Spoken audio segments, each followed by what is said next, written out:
Bonjour à tous et bienvenue dans Choc du Monde, le magazine des crises et de la prospective internationale de TVL. Marco Rubio, secrétaire d'État américain, a prévenu cette nuit que son patron Donald Trump allait rencontrer une nouvelle fois la semaine prochaine à New York à l'occasion de l'Assemblée générale de l'ONU Volodymyr Zelensky. Bien sûr, Donald Trump a eu plusieurs fois au téléphone Vladimir Poutine depuis plusieurs mois, mais la paix patine. La paix en Ukraine ne semble pas pour demain. Alors à qui la faute ? Eh bien, Pierre-Yves Rougeron, bien sûr, n'est pas responsable, mais en tout cas, Pierre-Yves Rougeron, fondateur du Cercle Aristote, est là pour nous en parler. Bonjour Pierre-Yves Rougeron.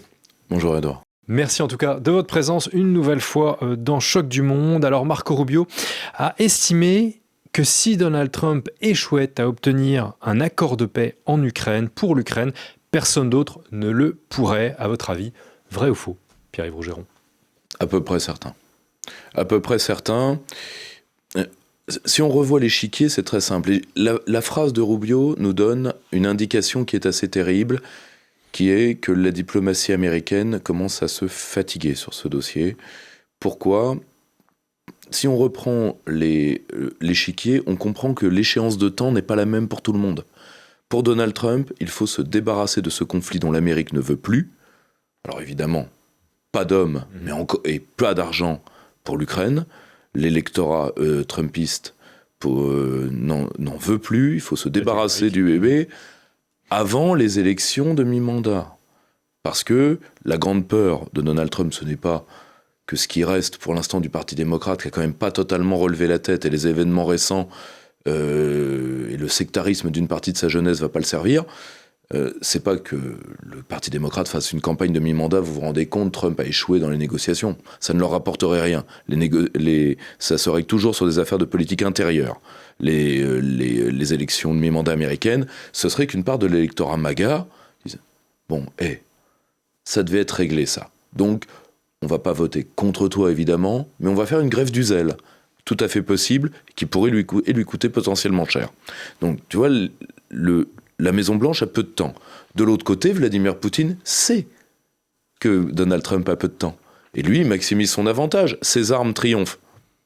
Il a relativement peu de pertes vu sa stratégie militaire. L'économie russe est relativement solide. Elle commence à avoir des signes d'essoufflement, mais on est loin des fantasmes européens d'écroulement. On en est très très loin. Donc, il joue la montre. Et d'un point de vue stratégique, il n'a pas tort. Alors tu me diras, et Zelensky là-dedans ? Zelensky, lui, il joue la montre pour une autre raison. C'est que je rappelle que Zelensky a quand même des problèmes de légitimité sérieux à justifier son maintien en place. Depuis printemps 2024, son mandat a pris fin. Bah oui, ça commence un peu à faire quand même. Hein. Donc, je veux bien qu'on utilise l'état d'urgence, mais ça va être l'état d'urgence qui dure 1 an. Si on se rappelle, il y a quelques mois, il n'était pas contre de se retirer. Là, il risque d'être retiré. Quand tu vois la montée dans la communication otanienne de quelqu'un comme Zaloujny, tu te poses des questions. Parce que, à un moment, Zelensky n'était pas contre. Le problème, c'est les conditions de sa sortie. Et comme je pense, une partie, ce soit des oligarques ukrainiens, que ce soit de tout ce qui fait aujourd'hui le squelette de l'armée ukrainienne, soit les bandéristes ou bataillons de représailles, ou appelle-les comme tu veux, mais c'est quand même, ils sont pas uniquement des soldats, ce sont aussi les commissaires politiques de l'armée ukrainienne, dont d'ailleurs, selon plusieurs publications, l'influence a accru en fait pendant la guerre. Bah évidemment, ce sont des troupes très aguerris, ils savent se battre, et surtout, au lieu d'être mis en bataillon fermé, ils ont été, si tu veux, dilués dans l'ensemble de l'armée ukrainienne comme commissaires. Donc, ça n'a pu que les renforcer. Tous ces groupes veulent bien que Zelensky s'en aille, mais à plusieurs conditions. Premièrement, les avoirs qui sont les siens. Deuxièmement, sa stratégie de communication une fois qu'il sera parti, parce qu'il ne faudrait pas que le petit merle ait des envies de chant. Tu vois, il y a malheureusement un côté très... La guerre est toujours sale, mais la guerre d'Ukraine l'est particulièrement. Et je pense que beaucoup d'acteurs n'ont pas nécessairement envie que monsieur Zelensky se mette à conférencer aux 4 coins du monde, vu que c'est quelqu'un de très volubile. Il y a quand même des gens qui ont aussi des choses à cacher sur le territoire ukrainien. Donc, la seule chose, c'est que là, maintenant, Zelensky, pour des raisons de survie, lui, il doit s'accrocher à son siège.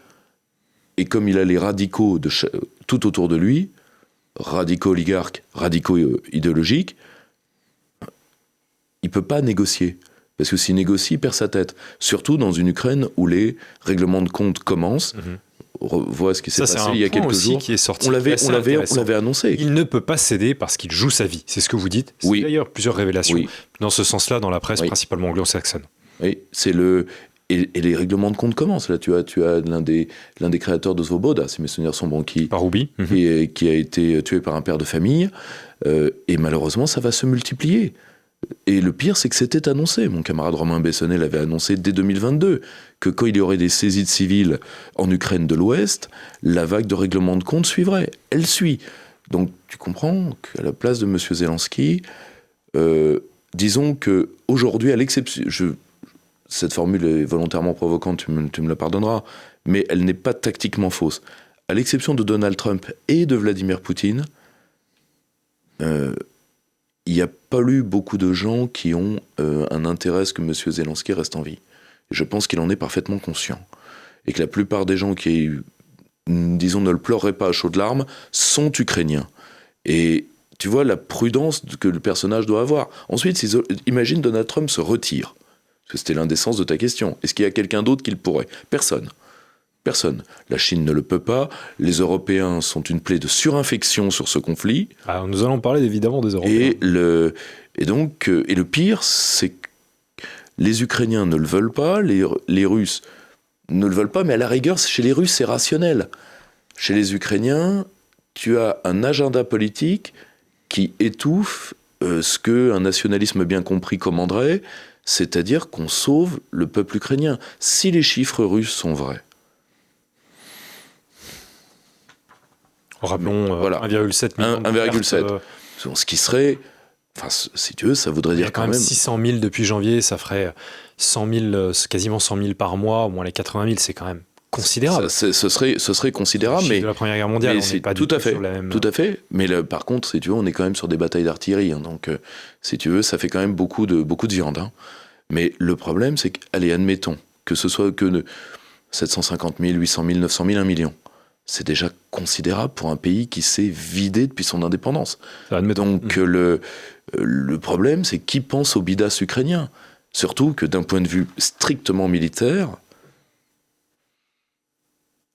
si la Russie n'a pas fait la guerre éclair qu'elle a imaginé faire au tout début, la Russie a néanmoins largement dominé la manche militaire. Alors, vous avez évoqué les Européens, une plaie de surinfection, dites-vous. L'Europe, clairement, en ce moment, là, depuis plusieurs jours, elle joue à se faire peur, plusieurs mois, plusieurs années. Parlons de des affaires de drones. Je le rappelle, 19 drones ont été abattus la semaine passée au-dessus du territoire polonais. Évidemment, Varsovie a accusé Moscou et puis l'Europe entière a accusé Moscou. Hier, un drone a survolé la Roumanie. L'Europe entière a encore une fois accusé Moscou. Donc après ces supposées incursions russes, Zelensky a tempêté sur X, je cite, « Il s'agit d'une extension évidente de la guerre ». Quant à lui, l'ambassadeur russe à l'ONU, Vassily Nebenzia, le 13 septembre a dénoncé le Parti européen de la guerre et l'hystérie ambiante entre les deux. Qui croire, Pierre-Yves Rougeron ? Alors c'est très difficile parce que si vous voulez, il y a plusieurs versions de ces incursions. Ça peut tout à fait, en tout cas par exemple pour le roumain, ça peut tout à fait avoir un aspect, disons, en partie accidentel. Ça peut tout à fait être quelque chose de volontaire de la part des Russes. Ensuite, envoyer des drones de cette manière dans un pays aussi paranoïaque que la Pologne, il faut vouloir vraiment je vois pas l'aspect stratégique ou l'aspect ou l'aspect rationnel. Vous faites pas un coup de pression avec des drones, avec 19 drones. Vous pouvez faire un coup de pression avec une armada de drones. Ça, c'est impressionnant. Avec 19 drones, avec un drone. Dans le cas roumain, c'est quand même beaucoup de travail pour peu de plaisir. Plutôt une erreur, c'est ce que Trump avait dit d'ailleurs. Plutôt une erreur, ou alors il y a un autre scénario technique qui est possible. Il faut savoir, comme vous le savez, comme nos téléspectateurs aguerris sur TVL le savent, la puissance du drone, c'est l'effet de saturation. C'est pour ça qu'on les envoie en essaim. Le problème, c'est que si on envoie des drones en essaim, il y a beaucoup de ce qu'on appelle des drones leurres. C'est-à-dire des drones qui ne sont là que pour attirer la riposte de l'ennemi et pouvoir permettre aux drones armés de passer. Si ce n'est même aux missiles. Bien sûr. Cas typique, ce qui s'est passé Israël-Iran. Or, ces drones-là sont très aisément piratables. Et les hackers ukrainiens ont déjà prouvé qu'ils n'étaient pas des hackers du dimanche. Suivez mon raisonnement, parce que si on met de la rationalité là-dedans, la seule personne qui a intérêt à ces incursions, c'est Zelensky. Donc qu'est-ce que c'est, un false flag, comme on dit ? Ce ne serait pas totalement impossible, parce que ça lui permet de dire aux Européens de refaire un couplet qui est quand même le disque primé au top 50 de Zelensky, qui est à boule le pognon. Et mais que fait-il depuis ces incursions ? J'ai besoin d'armes, vous aussi vous êtes attaqués. Et le pire, c'est qu'est-ce qu'il vise ? Il vise le pays qui ne rêve que d'entendre ça, qui est Varsovie. Où en plus, les oligarques ukrainiens ont aujourd'hui des liens extrêmement forts, vu qu'ils s'y sont retranchés en 2022. Donc, moi, si vous voulez, Alors certains ont évoqué la portée maximale de ces drones russes, 700 km, alors que la distance à la frontière polonaise est de 900. Ce qui pose un grand problème technique, en tout cas. Si vous voulez, les Européens ont intérêt à ce genre de récit parce que ça hâte leur agenda de fédéralisation par la guerre et la tension. Et Zelensky y a intérêt. Je ne vois pas l'intérêt des Russes. Or, moi, je refuse le culturalisme imbécile qui, d'ailleurs, a égaré les Occidentaux depuis le début de ce conflit, qui est de dire que les Russes sont des alcooliques sans rationalité. C'est faux. Il n'y a pas un acte que Vladimir Poutine ait fait depuis 2022 qui ne soit pas explicable. Je ne vois pas pourquoi celui-ci serait différent. Alors venons-en, nous allons venir aux menaces de sanctions de Trump à l'égard de Vladimir Poutine et de Moscou. Avant cela, la force de réassurance. La force de réassurance, Paris a déployé déjà dans l'immédiat 3 Rafales en Pologne. Et avant cela, Emmanuel Macron évoque une force de réassurance menée par Paris et Londres avec 24 autres contributeurs. 10 000 hommes à minima seraient déployés, ce qui suppose une logistique au moins 5 fois plus nombreuse. Donc cela pourrait concerner 50 000 soldats. Mais cela en cas d'accord de paix. Alors là, nous avons, nous Européens, absolument pas le moindre début d'idée sur cet accord de paix. Pourquoi, selon vous ? Alors, vous me permettrez, quand je parle des Européens, je vais certainement pas dire nous. Déjà, l'Europe fait tout pour que cet accord n'ait pas lieu. Et c'est d'ailleurs ce que la diplomatie américaine a acté en imposant le adult in the room, c'est-à-dire les Européens dehors. En dehors du processus de négociation, et fort heureusement d'ailleurs. Cette force de réassurance, les Russes n'en voudront pas. Les Russes voudront que ce soit une force multinationale, avec beaucoup de nations des BRICS, mais certainement pas d'Européens. Et c'est normal, c'est la logique classique, c'est la logique depuis les accords de Minsk. Les Européens ont avoué avoir dévié les accords de Minsk. Vous n'allez pas donner du crédit en termes d'une force de réassurance à des gens qui se sont vantés de leur duplicité internationale. Une vraie force de maintien de la paix. Oui, bien sûr. L'équivalent de casque bleu qui s'interpose entre Russes et Ukrainiens. Mais attention, je le maintiens parce que j'ai déjà eu analysé avec d'autres collègues cette situation.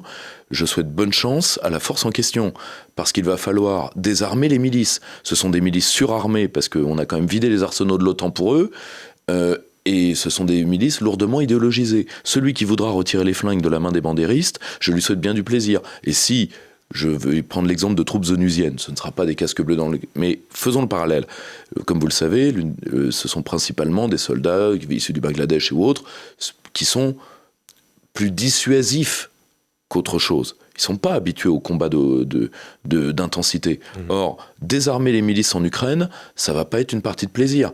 Je vois mal une force internationale accepter de perdre autant d'hommes, parce qu'ils vont se défendre. Toute une partie va partir de l'Ukraine. Une autre plongée dans la mafia. Mais il y en a toute une partie qui va se défendre. Et ils savent se défendre. Je souhaite bonne chance au mec qui le fera. Et tant que les Européens maintiendront leur projet à eux, c'est-à-dire en réalité de donner du temps à l'Ukraine pour se remilitariser. En tout cas, c'est ce qui sera dans l'esprit de tout le monde, dans l'esprit des Chinois, dans l'esprit des Russes, dans l'esprit de tout le monde. Donc si les Européens veulent réellement du bien aux Ukrainiens, la meilleure chose, c'est bas les pattes. Alors Donald Trump, quant à lui, a menacé de sanctions la Russie. En même temps, la Russie mène les exercices Zapad de 2025 en partie en Biélorussie, mais aussi à Kaliningrad. La Russie, d'ailleurs, a diffusé des images d'un système de missiles Kaliber déployé pendant ces exercices à Kaliningrad. Nous voyons cela à l'image. Nous verrons aussi la carte. C'est évidemment une vidéo qui a beaucoup fait jaser sur les réseaux sociaux le 12 septembre dernier. Les Polonais, Pierre-Yves Rougeron, les Polonais et les Baltes ont-ils raison quand même de craindre la Russie, de craindre ces démonstrations de force ?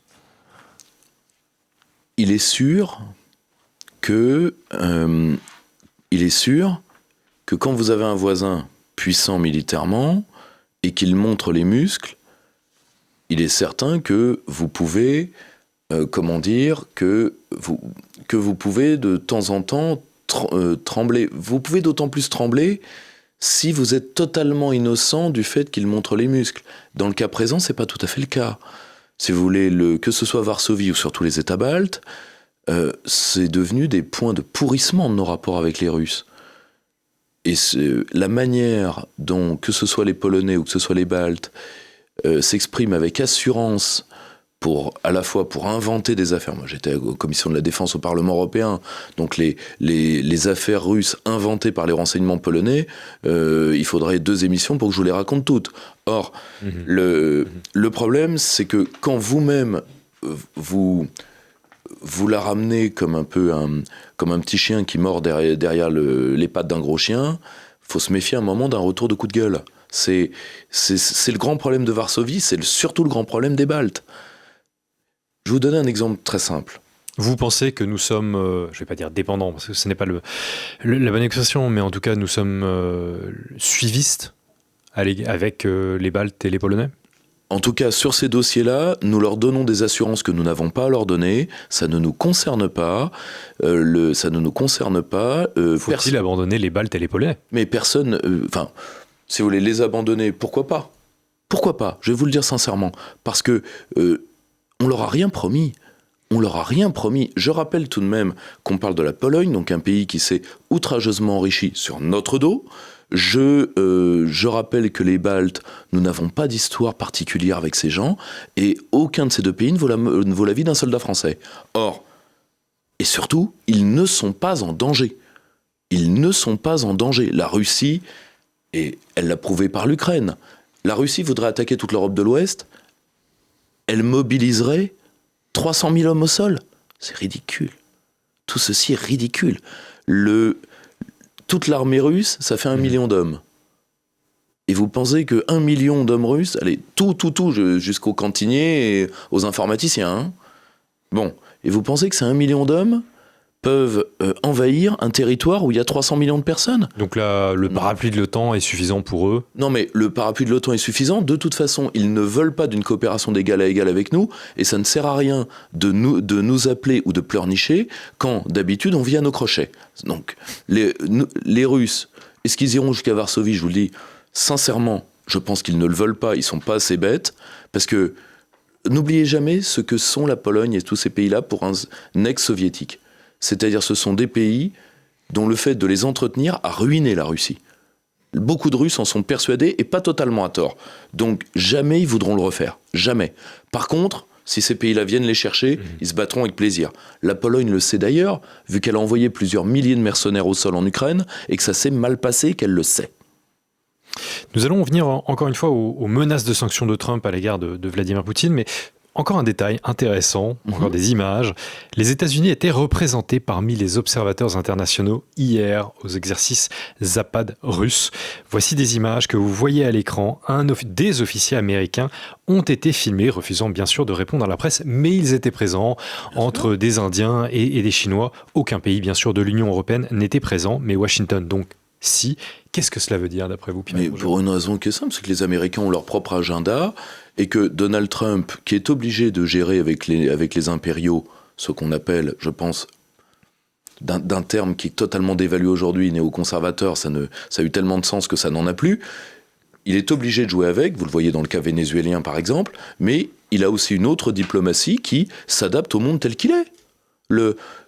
Moi, ce qui me gêne, c'est qu'il n'y ait pas eu d'officier français là-bas. Il aurait été normal qu'il y en eût.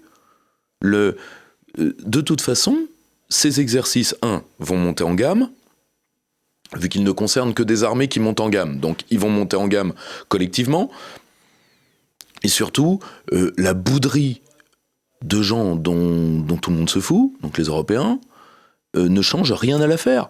Donald Trump maintient l'Amérique dans tous les cénacles. Ce faisant, il fait son job. Alors Donald Trump, il a essayé, maintenant on se demande quelquefois ce qu'il veut, vous semblez l'expliquer, Pierre-Yves Rougiron. Le président américain a adressé un courrier aux dirigeants européens leur reprochant de toujours acheter des hydrocarbures russes. Bref, dit-il, de parler au lieu d'agir. Je vous propose, Pierre-Yves Rougiron, un court résumé de cette situation pour que tout soit clair.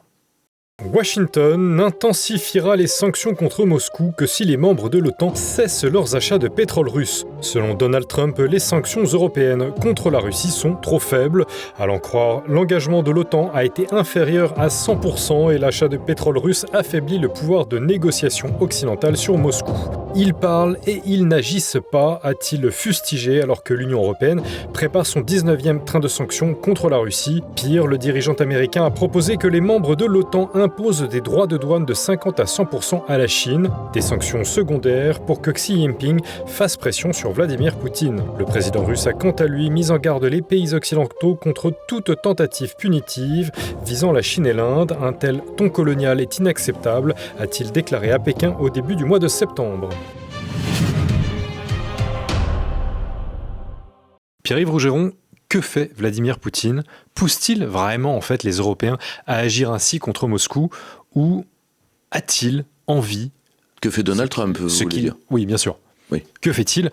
On a l'impression en fait qu'il raisonne par l'absurde pour dénoncer le comportement des Européens. Alors, Donald Trump, et c'est là où on voit que c'est un vrai dirigeant politique, ce que les Européens ne sont plus, il n'y a jamais d'idée. C'est ça que j'aime bien, parce que c'est drôle. Je suis entre autres historien des idées politiques, donc j'aime beaucoup voir la grille intellectuelle de quelqu'un. Mais ce qui est bien avec Donald Trump, c'est qu'il met de l'idéologie dans rien. Là, il fait quelque chose de très simple. Il fait du billard. Il devait être redoutable au billard comme type. Il utilise une version agressive des droits de douane. Je rappelle que les droits de douane, dont je suis un chaud partisan,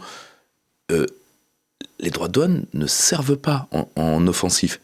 Les droits de douane sont faits pour vous donner du temps de remobilisation économique et les moyens. Ils ne servent pas en offensif, ça ne sert à rien. Donald Trump le sait. Il sait que vous pouvez entrer dans une guerre tarifaire avec l'usine du monde, la Chine, qui produit au passage vos consommations intermédiaires. Donc, les droits de douane que vous allez mettre, vu que vous les mettez en offensif et non en défensif, vont rendre vos consommations finales plus chères. Là, il sait très bien que les droits de douane, c'est pas que c'est mauvais les droits de douane, c'est très bien. Mais ça ne sert pas à ça. Si vous voulez, quand vous avez une baïonnette, vous vous asseyez pas dessus. Ça en fait pas un mauvais outil. La seule chose, il faut pas s'asseoir dessus. Ben là, c'est pareil. Alors, quel est le but de Donald Trump, vu qu'il sait très bien ça? Il est très malin. Eh bien, tout simplement, il dit aux Européens, vous allez faire cette guerre commerciale à ma place comme des crétins. Et donc, qui va récupérer ensuite vos boîtes qui vont être obligées de se délocaliser, vu que vous allez vous faire une guerre avec l'usine du monde qui, je rappelle, a 50% de l'industrie mondiale. Eh ben, elles vont aller où les boîtes? Elles vont aller là où l'énergie n'est pas chère, vu qu'on va attaquer l'Inde pour la même raison. Et l'Inde, c'est en réalité de retaxer du pétrole russe qui transite par l'Inde. Vous allez avoir des consommations intermédiaires plus chères, et donc les boîtes européennes elles vont faire quoi? Elles vont aller là où l'énergie est pas chère et les consommations intermédiaires sont pas chères, donc elles vont aller aux États-Unis. Ce n'est pas du tout la Chine et l'Inde les buts de tout ça. Il sait très bien que la Chine et l'Inde ne contraindront pas Moscou. Pourquoi faire? En tout cas, Modi a refusé. Tu m'étonnes. Ça vous fait d'ailleurs un peu rêver, vous, Pierre-Yves Rougiron, cette fermeté de Narendra Modi? Pourquoi ça? Ça me ferait rêver. Ce sont des chefs d'État souverains. Sont des chefs d'État souverains qui refusent qu'on leur marche sur les pieds. Bon, l'absence de souveraineté fait des peuples de la vête et des dirigeants la vête. Bon, nous, on est tellement habitués à ce qu'on nous marche dessus qu'on comprend pas qu'il y ait des gens qui n'ont pas les chaussures mais ont le dos, et le fait de se faire marcher dessus ne leur plaît qu'à moitié. C'est une question importante parce que on ne peut pas traiter, semble-t-il, surtout avec la situation actuelle, le dossier international de la crise ukrainienne et les dossiers français de la crise, qui semble de plus en plus une crise de régime en France. Évidemment, nous avons un nouveau Premier ministre, même si le gouvernement reste pour le moins indécis. La France peut-elle se soucier de l'Ukraine avec les circonstances qui nous frappent ? Déjà, un pays non souverain peut se soucier, jongler avec une balle sur le nez ou vous faire le café, tout le monde s'en fout. Un de mes meilleurs amis, Jonathan Alperi, est un grand reporter de guerre américain, spécialiste de la guerre contre les narcos. Lui, il a l'habitude face aux Européens d'arriver aux tables et de dire souverain, pas souverain, dehors. C'est la méthode américaine et il a raison. Faut plus prendre de gants avec les Européens. Qu'est-ce que vous croyez que la France puisse se permettre ? La France ne peut rien se permettre parce que la France n'existe plus tant qu'elle n'est pas souveraine. Point. Donc la France ne peut pas, si vous voulez, la France peut se soucier tant qu'elle veut.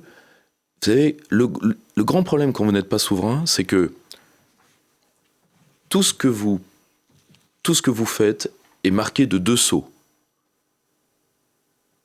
La fausseté, tout est faux, et nos amis anglais appelleraient ça irrelevant.